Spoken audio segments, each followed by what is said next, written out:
A Robbinsdale resident is the main lawyer representing Minnesota in a case that has now gone to the U.S. Supreme Court. And Dan Rogan is trying to convince the court that they should uphold Minnesota's voting apparel law, which addresses what you can and can't wear to a polling place.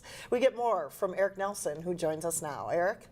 Yeah, Alex and Mike, this is a case of freedom of speech versus the right to vote. Rogan was in Washington, D.C. last week defending a law that has been on the books in Minnesota since 1912.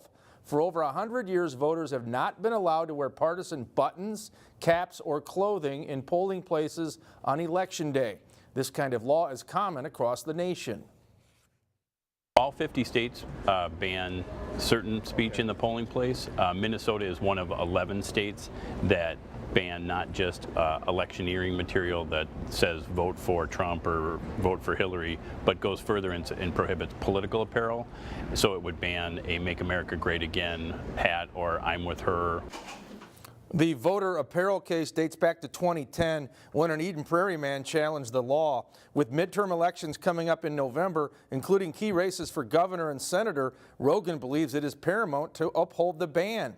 He is confident the Supreme Court will rule in their favor. Simply put, the state of Minnesota wants complete neutrality, no intimidation or influence inside or outside of polling locations.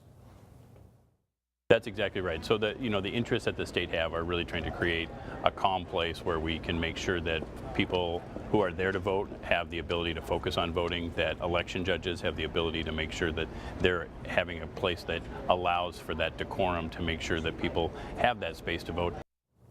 Now, Dan Rogan says that if the Supreme Court strikes down the Minnesota voter apparel law, it would fundamentally change the ability for the state to prohibit what voters wear to a polling place. A decision is expected in May or